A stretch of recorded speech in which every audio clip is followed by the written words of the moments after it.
الحمد للہ رب العالمین والصلاة والسلام علی سید الانبیاء والمرسلین اما بعد فاعوذ باللہ من الشیطان الرجیم بسم اللہ الرحمن الرحیم رب اشرح لی صدری ویسر لی امری واحلل عقدۃ من لسانی یفقهوا قولی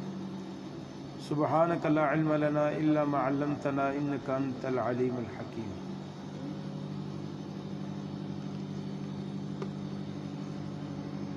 سورۃ البقرہ آیت نمبر 202۔ اولئک لہم، یہی لوگ ہیں، لہم ان کے لیے نصیب حصہ ہے، مما اس میں سے، کسبوا جو انہوں نے کمایا، واللہ اللہ سریع الحساب جلد حساب لینے والا ہے۔ یعنی دو قسم کے لوگوں کا بیان ہوا ہے دو آیات کے اندر، ایک دنیا دار اور ایک مومن، اور دونوں کی زندگی کے مقاصد کو اللہ نے بیان فرمایا کہ ایک کی ساری کوشش صرف دنیا کے لیے اور دوسرے کی ساری کوششیں دنیا اور آخرت دونوں کے لیے۔ وہ دنیا کا بھی جو کام کرتا ہے اس کی مطمع نظر آخرت ہی ہوتی ہے، اس دنیا والے کام کے ذریعے سے وہ اپنی آخرت کو سنوارتا ہے۔ تو اسی لیے اللہ فرما رہا ہے تو اب ان کو ملے گا وہی جو انہوں نے کمایا، جو مقدر میں ملے گا تو وہی جو بھی وہ کرے۔ تو واللہ سریع الحساب، اللہ سبحانہ و تعالی جلد حساب لینے والا ہے۔ کیسے جلد حساب لینے والا ہے؟ اللہ کے لیے کوئی حساب لینا کوئی بڑا مشکل کام نہیں، کوئی زیادہ لمبا چوڑا کام نہیں ہے کہ اتنے سارے اربوں خربوں میں مخلوق ہوگی، لینوں میں لگے ہوں گے، پہلے ایک کی باری، پھر دوسرے کی باری، پھر تیسرے کی باری، ایسا نہیں، بلکہ اللہ سبحانہ و تعالیٰ کا حساب منٹوں سیکنڈوں میں ایک ہی ہونا ہے بس۔ یعنی ہر بندہ یہی سمجھ رہا ہوگا میرا حساب ہو رہا ہے، تو گویا کہ کل کائنات ایک ہی بار سارا حساب، پہلے ایک ہی باری، دوسرا تیسرا نہیں، وہ ہر بندہ یہی سمجھے گا میرا حساب ہو رہا ہے، تو سریع الحساب، بول جلدی حساب لینا۔ وَاذْكُرُوا اللَّهَ فِي أَيَّامٍ مَّعْدُودَاتٍ، اللہ سبحانہ و تعالیٰ کو یاد کرو ایام معدودات میں۔ تو ایام معدودات میں اللہ سبحانہ و تعالیٰ کو یاد کرو، یعنی گنتی کے چند دنوں میں تم اللہ کو یاد کرو۔ تو یہ گنتی کے چند دن سے مراد ایام تشریق ہے، 11، 12، 13 ذوالحج، اور ان میں ذکر الہی بلند آواز سے تکبیرات مسنون ہے، صرف فرض و نمازوں کی بات نہیں بلکہ ہر وقت اللہ اکبر اللہ اکبر لا الہ الا اللہ اکبر اللہ اکبر وللہ الحمد، اور کنکریاں مارتے وقت اور ہر کنکری کے ساتھ یہ تکبیر مسنون ہے۔ تو اسی لیے اللہ فرما رہا ہے وَاذْكُرُوا اللَّهَ فِي أَيَّامٍ مَّعْدُودَاتٍ، گنتی کے چند دنوں میں اللہ کو یاد کرو، کثرت سے اللہ کا ذکر کرو۔ فَمَن تَعَجَّلَ فِي يَوْمَيْنِ، پس جو کوئی جلدی کرے 2 دنوں میں تو اس پر کوئی گناہ نہیں۔ وَمَن تَأَخَّرَ، اور اگر کوئی لیٹ کر دے تو اس پر بھی کوئی گناہ نہیں، لیکن یہ اس کے لیے ہے لمن اتقا، جو تقوی اختیار کرے۔ واتقوا اللہ، ڈرو اللہ سے، وَاعْلَمُوا، جان لو، انکم، بے شک تم، الیہ، اسی کی طرف تحشرون، لوٹائے جاؤ گے۔ اب رمی جمار یعنی جمرات کو کنکریاں مارنا، وہ جو کنکریاں ماری جاتی ہیں وہ جو 3 دن افضل ہے، تو لیکن اگر کوئی 2 دن 11، 12 کنکریاں مارنی چاہیے 3 دن، لیکن اگر کوئی 2 دن مار کر مینا سے واپس آ جائے تو اس کی بھی اجازت۔ تو اسی لیے اللہ فرمایا کوئی جلدی کرے اس پر بھی کوئی حرج نہیں، کوئی لیٹ کرے اس پر کوئی حرج نہیں، لیکن یہ اس کے لیے ہے جو تقوی اختیار کرے، جان چھڑانا مقصود نہ ہو۔ وَمِنَ النَّاسِ، اور لوگوں میں سے کچھ من وہ ہیں، يُعْجِبُكَ، آپ کو پسند لگتا ہے، قَوْلُهُ، اس کی بات، فِي الْحَيَاةِ الدُّنْيَا، دنیا کی زندگی میں،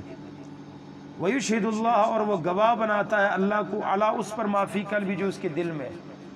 وَهُوَ أَلَدُّ الْخِصَامِ، حالانکہ وہ سخت جھگڑالو ہے۔ وَإِذَا تَوَلَّى، اور جب وہ پھرتا ہے، سعا پلٹتا ہے، کوشش کرتا ہے فی الارض زمین میں، لیفسد تاکہ وہ فساد پھیلائے اس میں، ویہلک اور وہ تباہ کرتا ہے کھیتی کو اور نسل کو، واللہ اللہ لا يحب الفساد، فساد کرنے والوں کو پسند نہیں فرماتا۔ اب کیا ہے،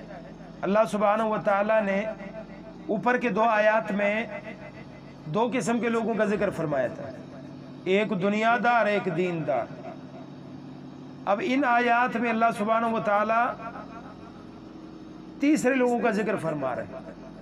وہ کون سے لوگ ہیں؟ وہ منافق قسم کے لوگ ہیں، یعنی وہ دین کے نام پر بھی دھوکہ، دین کے نام پر بھی دنیاوی فائدہ اٹھاتے ہیں، زبان بڑی اچھی چلا لیتے ہیں، جب بھی بات کریں گے ہر وقت اللہ اللہ ہی ہوگا، اللہ کی قسم، اور اپنے دل کی بات کو بھی جو ہے نا وہ اگرچہ وہ جھوٹ بھی بول رہا ہو ایسے پیش کریں گے، قسم اللہ دی، اللہ کی قسم میں تو تیرے خیر خواہی پر ہوں، ایویں کہہ رہے ہیں آپ کی خیر خواہی کے لیے کر رہا ہوں، تو سامنے والا سمجھتا ہے اس سے بڑا سچا کوئی نہیں ہے یار، ہر وقت میں اللہ کا نام اور بار بار۔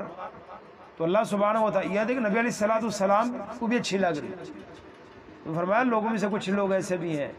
آپ کو ان کی باتیں بڑی بھلی اچھی لگتی ہیں، لیکن وہ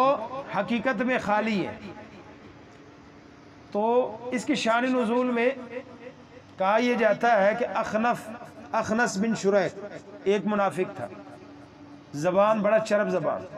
شیریں کلام، رسول اللہ صلی اللہ علیہ وسلم کو اس کی چکنی چپڑی باتیں بڑی اچھی معلوم ہوتی تھی، وہ بات بات پر اللہ کی قسم اٹھاتا اور بات بات پر اللہ کو گواہ بنا کر کہتا، اللہ گواہ جی میں بڑی سچی گل کر رہا، بات بات، کیونکہ وہ جھوٹا ہوتا ہے تو جھوٹے کو اپنی بات پر بھی یقین نہیں ہوتا، اس لیے بار بار قسم اٹھاتا، اسی لیے اللہ نے فرمایا کہ ہر جھوٹا جو زیادہ قسم اٹھانے والا ہے اس کی پیروی نہ کرو۔